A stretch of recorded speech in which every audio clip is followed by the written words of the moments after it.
안녕하십니까. 12월 4일 스미더스의 정분실 리포트 두 번째 시간 진행하겠습니다. 앞선 세 편은요, 정분실 리포트 1, 울산 사건 관련 특집 세 편 올라갔고요. 지금 말씀드릴 이제 두 번째 리포트는 뭐 울산 사건보다는 이제 주로 다른 사건들, 다른 뉴스들 위주로 제가 소개시켜 드리려고 합니다. 그리고 지금 이제 영상을 보시는, 유튜브를 통해서 영상을 보시는 분들은 눈앞에 금은 보화가 은은 아니군요. 금이 있습니다. 금이 있는데 이 중에서 진짜 금은 저 아래쪽에 반지 두 개뿐이다. 그 위에 있는 것들은 다 모형이고요. 뭐 금속은 금속인데 전부 다 황동이나 이런 그 것들로 만들어진 모조품들입니다. 제가 이렇게 가난합니다. 뭐 진짜 금은 밑에 그 왼쪽 아래 있는 반지 두 개, 저게 진짜 금이다. 이런 말씀 드리겠습니다. 감사합니다. 둘 다 18K다. 뭐 이런 말씀 드리고요. 이렇게 제가 아마 어떤 금이 부족합니다. 네. 금을 참 좋아하는데요. 금이 없어요, 별로 갖고 있는 게. 개뿔. 뭐 그렇습니다. 그래서 저는 가짜 금이라도 좀 쌓아놓고 흐뭇해하고 있습니다. 일단 그 중에서 저 트럼프 코인 있죠. 저 트럼프 코인은 저희 지인분께서 미국 여행 갔다 오시면서 저한테 이제 기증해 주신 아주 고마운 물품입니다. 저 외에도 이제 트럼프 관련 아이템이 한 두세 가지 더 있는데 차차 소개해 드리도록 하겠습니다. 첫 번째 뉴스는요. 저희가 두 번째부터는 이제 오늘부터는 오프닝 음악을 안타깝게도 오프닝 음악을 없애는 걸로 했습니다. 왜냐하면 제가 이전에 이제 길게 오프닝 음악을 올렸던 원타의 기사라든지 뭐 레이디 호크라든지 이런 것들이 지금 저작권 침해 신고가 들어와가지고 노란 딱지가 붙었습니다. 그래가지고 앞으로는 음악 없이 하겠다. 제가 좀 서툴렀다 이런 말씀 드리고요. 굳이 음악 없어도 아니면 제가 부르죠 뭐까짓 거 제가 부르죠 뭐. 하여튼 음악이 필요하면 제가 부를 테니까 제 목소리로 부르겠습니다. 쌍화점 같은 거라든지 뭐 쌍화점에 쌍화 사러 이렇게 부를 테니까 음악 필요하시면 말씀하시고요. 당분간 저작권 있는 음악은 올리지 않을 것이다. 이런 말씀 드리겠습니다. 개뿔 무슨 구독자가 지금 600명도 안 되는데 벌써 저작권 침해 들어오고 노란 딱지 붙고 참담합니다. 지금 기분이. 하여튼 저 마음을 좀 진정을 시키고요. 네, 첫 번째 뉴스입니다. 첫 번째는 이제 가방 분실 사건까지 검찰 청와대 전방위 압박이라고 나와 있는 제목으로 되어 있는 뉴스인데요. 12월 3일 날 올라온 뉴스입니다. 검찰이 최근 옛 국군 기무사령부에 이제 내사 중이라면서 2년 전 발생했던 청와대 행정관의 가방 분실 사건 자료 제출을 요구한 것으로 확인됐습니다. 기무사령부가 이제 자료를 넘기길 거부하자, 지금 안보지원사령부죠. 자료를 넘기길 거부하자 검찰은 공문을 보내서 압수수색 가능성까지 언급했던 것으로 알려졌습니다. 조국 전 법무부 장관 가족 관련 수사에 이어서 유재수 전 금융위 국장 감찰 무마 의혹, 김기현 전 울산시장 하명 수사 의혹 수사가 진행 중인 상황에서 검찰의 이제 압박이 전방위로 확대되는 조짐이다라고 이제 여기 기사에서는 해석을 하고 있는데 제가 보기에 그렇진 않은 것 같고요. 이 기사가 이제 오마이뉴스 통해서 나온 기사라 가지고 해석은 검찰이 뭐 이것저것 트집 잡아서 지금 청와대 압박한다 이렇게 지금 해석을 하고 계시는데 이건 조금 다른 내용 같습니다. 취재 내용을 종합해 보면 지난달 서울 동부지검은 안보지원사에 2장짜리 공문을 보냈는데요. 2017년 9월에 국방부 인근 카페에서 청와대 인사수석실 정안무개 행정관이 김용우 육군참모총장을 만난 뒤 군 인사자료가 든 가방을 통째로 분실한 사건 관련 자료 제출을 요구하는 내용이었습니다. 검찰은 내사 중인 사건과 연관이 있다며 자료 제출에 협조를 요청했고 이 기무사령부가 제출을 거부하자 다시 공문을 보내 압수수색에 나설 수 있음을 시사한 것입니다. 오마이뉴스는 이제 안보지원사가 그러니까 기무사가 내부 논의를 거쳐 최근 검찰에 자신들의 입장을 전달했음을 확인했고요. 검찰과 안보지원사령부는 이제 수사 중이라면서 공식적인 확인은 일단 거부한 상태입니다. 근데 이제 그럼 이 가방 분실 사건이 뭐냐? 2017년 9월에 발생한 사건이고요. 이 정모 행정관이 청와대 인사수석실에서 근무한 행정관인데 이 사람이 이제 그 육군 참모총장을 만납니다. 그것도 이제 국방부 밖에 인근 카페에서 그래가지고 뭐 군 장성 인사 관련해서 이제 인사 자료를 청와대에서 만들어가지고 자기가 개인적으로 만들어가지고 가져가서 국방부 장관한테 뭐 물어볼 게 있다고 해서 이제 만났다는 거죠. 일개 행정관 주제에. 띡해봤자 이게 뭐 한 6급에서 5급 정도일 거거든요. 근데 이제 이 사람이 국방 저기 참모총장 만나가지고 뭐 인사가 어떻고 저떻고 이렇게 얘기했다는 겁니다. 근데 이제 담배 한 대 피고 국방부 장관 만난 다음에 자리에 이제 가방을 놔두고 이 자료가 든 가방을 놔두고 나가서 담배를 한 대 피운 다음에 바로 그냥 차를 타고 가버린 거죠. 가방을 까먹고. 그래서 다시 와봤더니 가방은 이미 없어졌고. 근데 그 가방 안에는 이제 군 장성 인사 관련해 가지고 각종 인사 관련 정보들, 예를 들어서 뭐 보통 이런 거는 그럴 겁니다. 어떤 뭐 장군이 이제 무슨 비리가 있다. 그래서 이 사람은 인사가 좀 힘들 것 같다. 또 어떤 장군의 정치적인 성향은 뭐 친문재인 정부다. 뭐 또 친자한당이다. 뭐 이런 식의 아마 분류표가 돼 있었을 것 같은데 청와대에서는 그때 이제 이게 한창 시끄러웠습니다. 감히 무슨 행정관 나부레이가 육군 참모총장을 만나냐부터 시작해가지고 만나죠 그런다고 참모총장이 나와서 만나주냐부터 시작해서 뭐 이런저런 말이 많았는데 결국에는 단순 자료 분실로 해서 허지부지 됐습니다. 그런데 이제 이 서울 동부지검이 지금 이 관련 사건에 대해서 내사 중이라는 겁니다. 이게 무슨 얘기냐?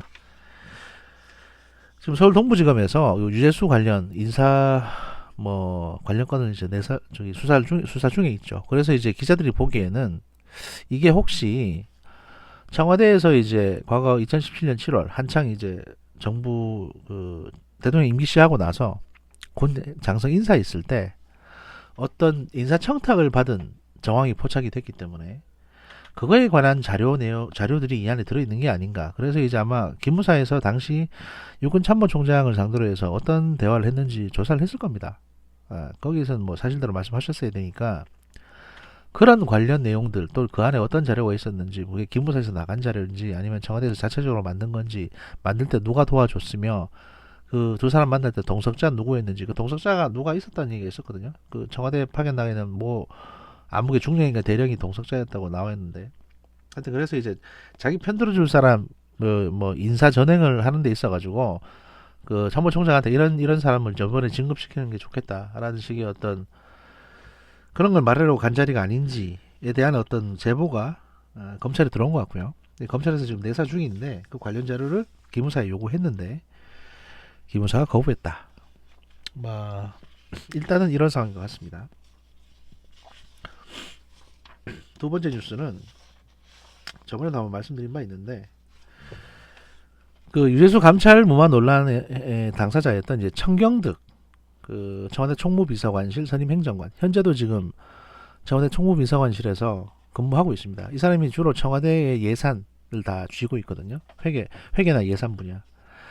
그 2012년, 2017년 두 차례에 이제 문재인 대선 캠프에서도 이 청경득 씨가 소위 말해서 예산 부분을 맡았던 걸로 알려져 있습니다. 그러니까 이 사람이 입을 열면 뭐 선거 자금 관련이라든지 이런 것들이 다 쏟아져 나올 수 있는 거죠. 46살밖에 안 됐는데 저하고 나이 비슷하네요. 하여튼 이 사람이 자신의 동생 일자리를 알선한 의혹이 최근에 이제 제기가 됐었고요. 그래서 청와대 공직기강 비서관실에 조사를 받은 것으로 확인됐습니다. 그 선임 행정관은 유재수 전 부산시 경제부시장에게 인사청탁을 하고 유 전 부시장에 대한 민정수석실 감찰을 무마시킨 의혹을 받고 있고요. 아마 제가 이틀 전인가 말씀드렸었죠. 이 청경득 행정관이 이제 이인걸 씨 만나가지고 피하 구분 확실하게 해야 된다고 했던 바로 그 사람이거든요. 그 공직기관 비서관실은 천 행정관 동생의 취업에 법적인 문제가 없다고 결론을 내린 것으로 알려졌지만 청와대 제19 감사익이 아니었냐는 비판도 나옵니다. 그러니까 이 천 행정관이 자기 동생을 취업시키기 위해서 여기저기 압력을 넣고 그래서 동생이 취업이 됩니다. 두 군데.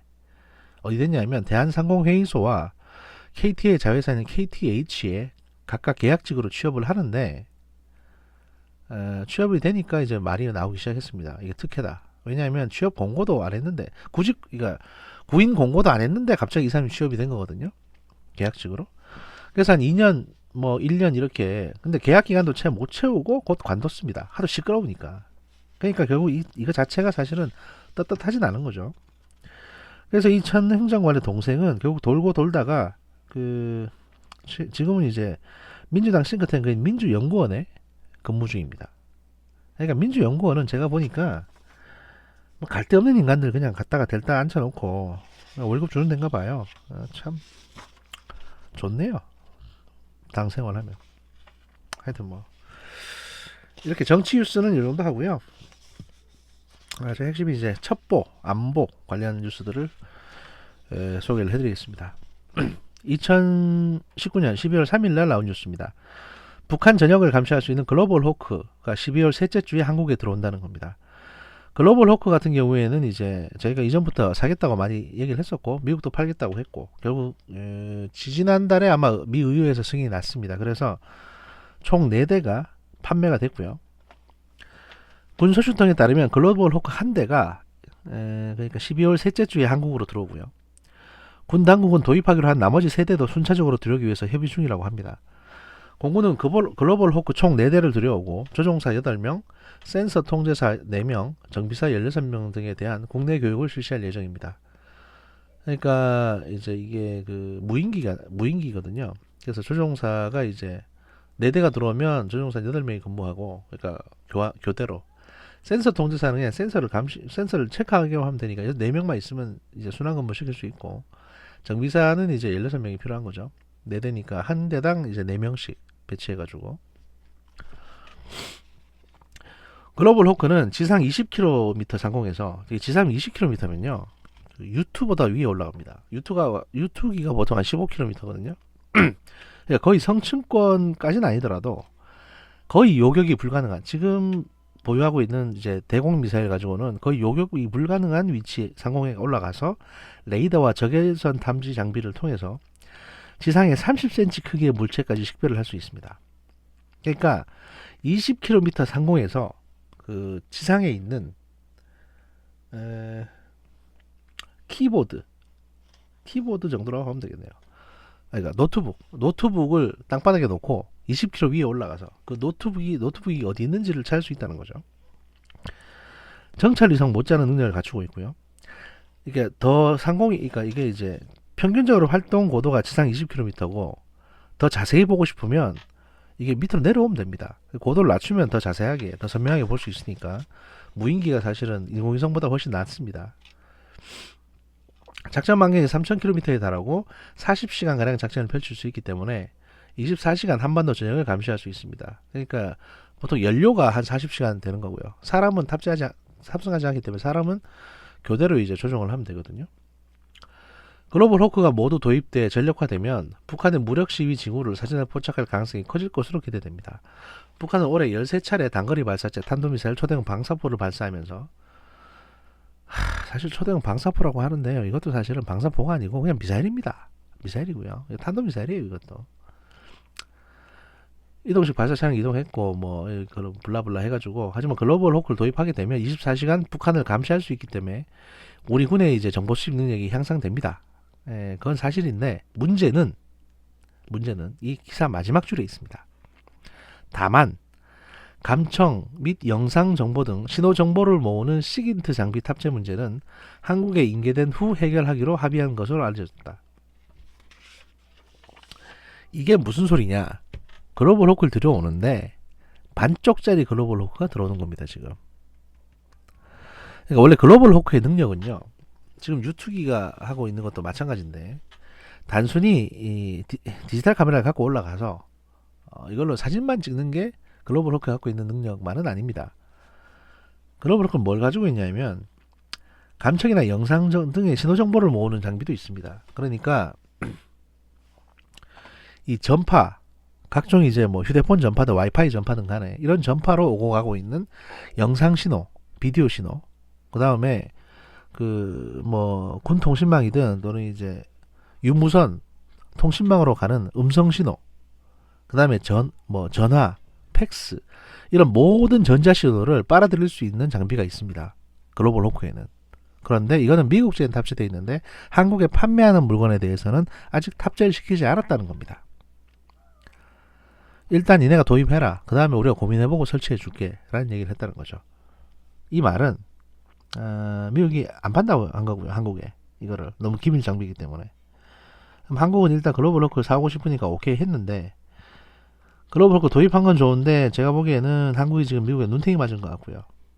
왜냐하면 이 영상 카메라가 중요한 게 아니라 이런 이제 소위 통신 신호정보 감시 장비가 탑재가 돼야 지금 군에서 제한적으로 운영하고 있는 금강 백투를 완전히 대체할 수 있거든요.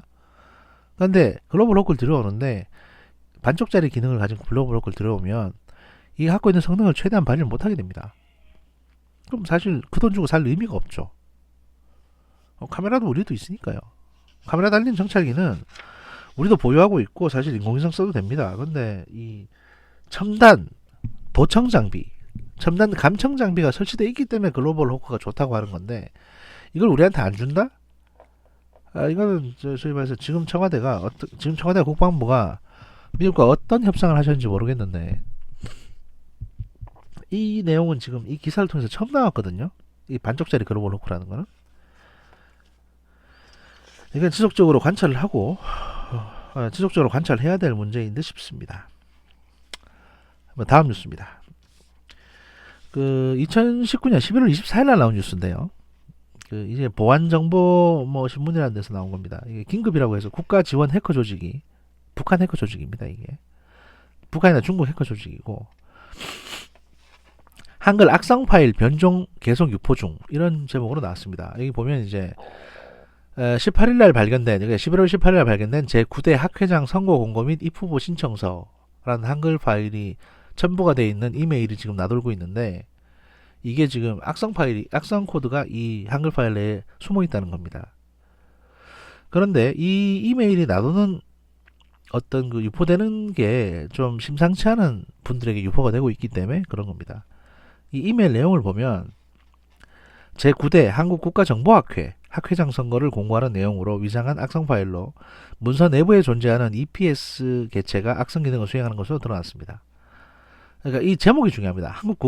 한국국가정보학회 학회장 선거.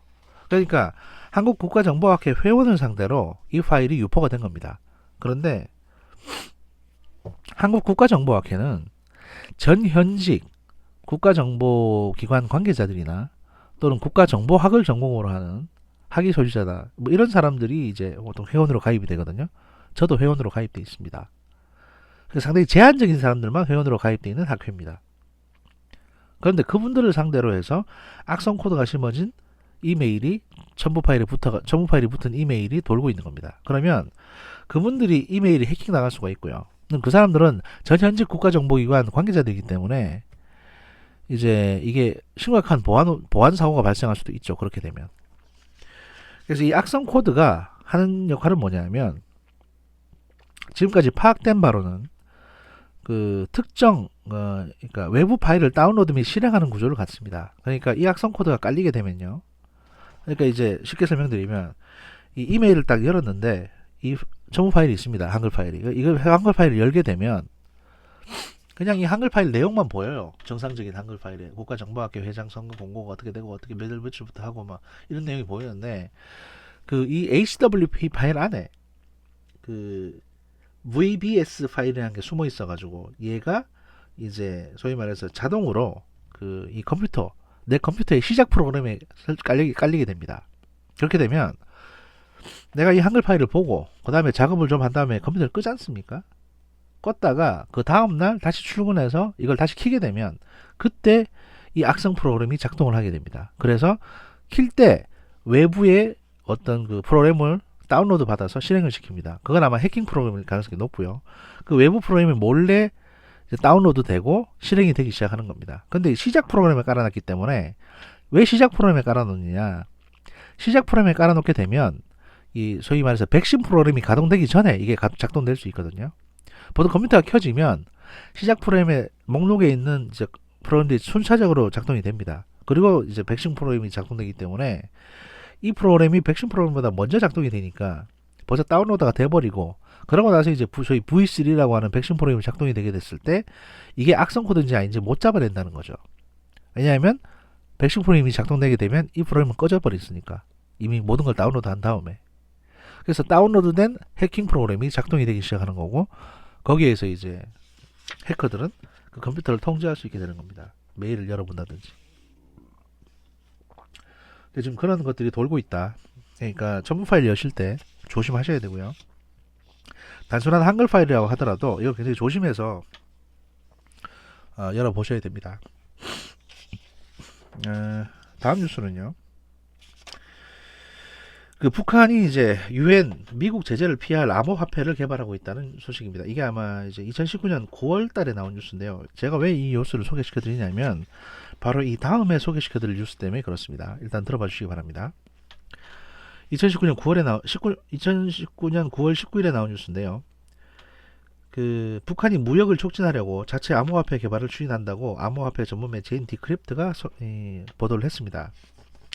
그 해외 친북 단체인 조선친선협회의 알레한드로 카오데 베도스 회장은 그 인터뷰에서 북한이 국제시장에서 금처럼 실제로 가치가 있는 것에 기반을 둔 암호화폐를 개발하기를 원하고 있다고 밝혔습니다.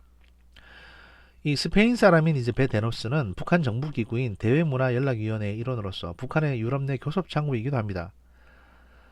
그 현재 베데노스는 북한에서 잇따라 개최되고 있는 블록체인 암호화폐 컨퍼런스를 조직하는 데 참여하고 있습니다. 베데노스에 따르면 이 암호화폐가 개발이 완료가 되면 이제 대리 통화처럼 운영될 것이다. 그러니까 달러라는 어떤 경화, 그러니까 달러를 대체해서 이 암호화폐로 결제하는 걸 운영할 거라는 거죠. 북한과 다른 업체, 개인들이 국제적으로 결제를 할 때 가격이 더욱 안정되는 성과가 있을 것이라고 말했습니다. 그럼 북한 시민들은 계속 종전 화폐를 사용하게 되며 은행, 기업, 기관들이 새로운 암호화폐인 DPRK 토큰을 쓰게 될 것이라는 구상을 설명했습니다. 이 암호화폐가 이제 DPRK 토큰이라는 건데, 이처럼 북한이 암호화폐에 관심을 갖는 이유는 국제사회의 경제 제재와도 연관이 있는 것으로 전해졌습니다. 북한이 제재를 피하고 미국이 지배하는 글로벌 금융체계를 우회하기 위해서 암호화폐를 개발하고 있으며 아직은 초기 단계라는 것입니다. 현재 북한은 장거리 미사일 핵실험 때문에 미국과 유엔 안전보장이사회의 제재 등으로 수출입에 어려움을 겪고 있습니다. 이런 상황에서 북한은 이미 국유기업들의 비트코인이나 이더리움 같은 암호화폐 거래를 허용하고 있지만 이들 암호화폐는 가치 등락이 심하고, 그러니까 하루하루 이제 시세가 달라지죠. 그런 변동성을 통제할 수도 없다는 한계가 있습니다. 따라서 이제 특히 이제 이 비트코인이나 이더리움은 그 외국의 투기 대상이 될 수도 있고요. 이게 러시아나 뭐 이런 데서도 여기 개입되어 있기 때문에 북한이 안정적으로 쓸 수 있는 결제 수단은 안 된다는 거죠. 그렇기 때문에 이제 북한은 이제 자체적인 암호화폐를 개발하려고 하고 있다는 거고요.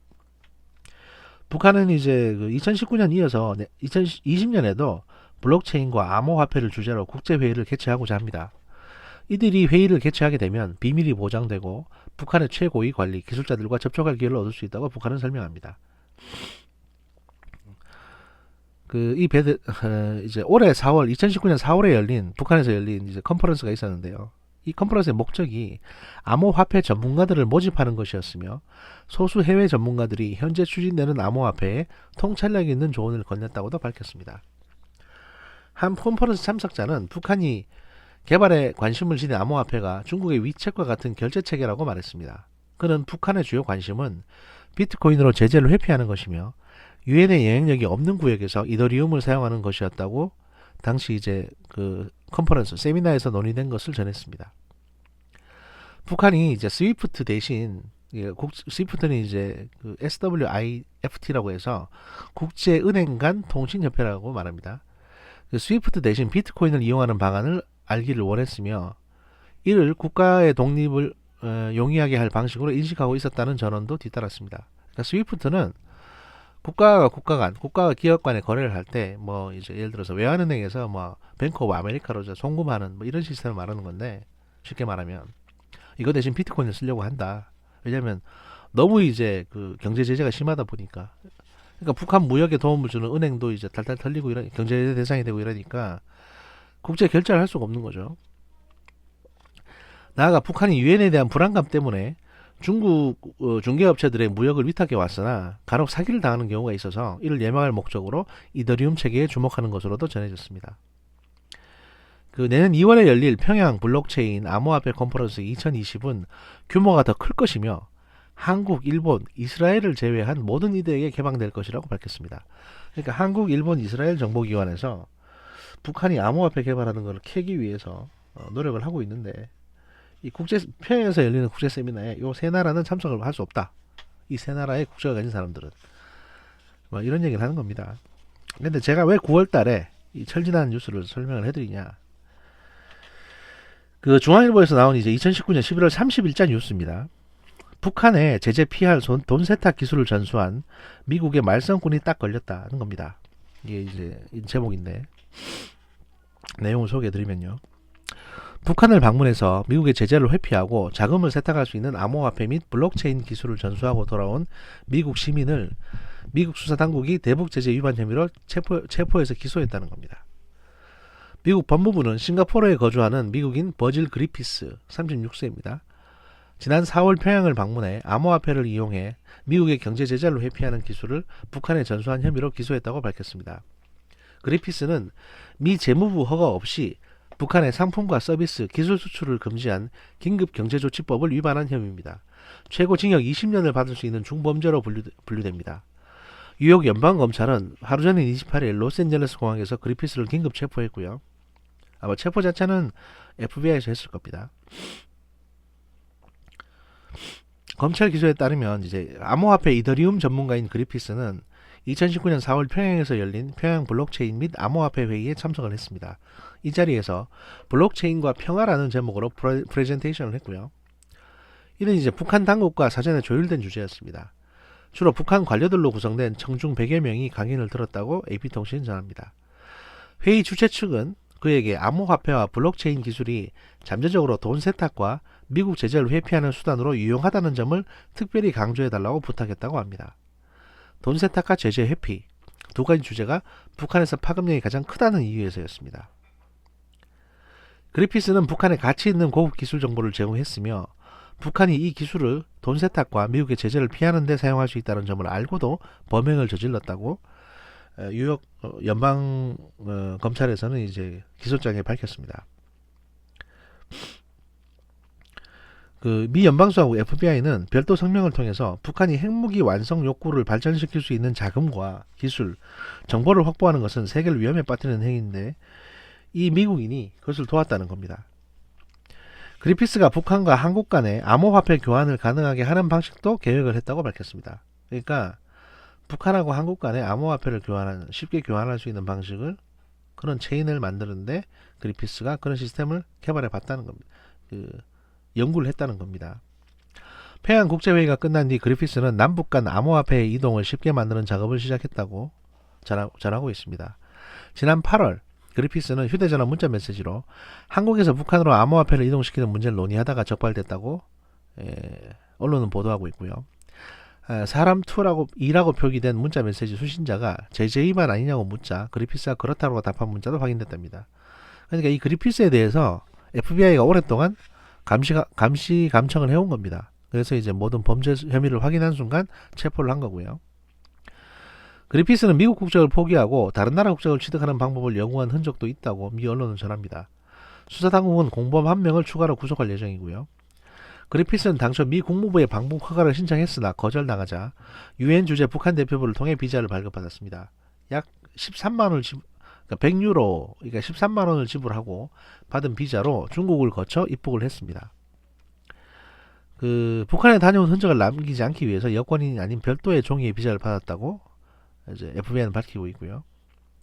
로만 포엣이라는 별명으로 불리는 그리피스는 그러니까 뭐 로마 시인이라는 뜻인가 본데 일찍이 컴퓨팅의 소질을 보였고요. 엘라바마대에서 이제 컴퓨터와 인지과학을 공부했고 캘리포니아 공대에서 이제 컴퓨팅과 신경망 체계를 주제로 박사학위를 받았습니다.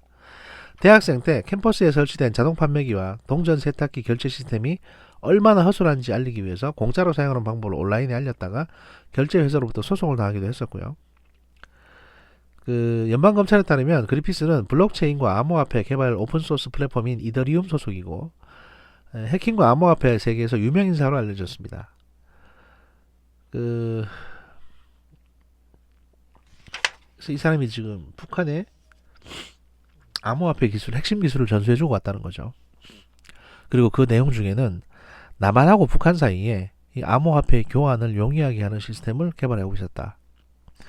지금 보수 언론 쪽에서 이제 무슨 말씀 하시냐면, 극우 보수 언론 쪽에서요, 문재인 정부가 북한한테 돈 주고 싶어서 안달이 나가지고 어떻게든 돈 주려고 지금 방법을 찾고 있는데 암호화폐도 그 중에 하나일 수 있다.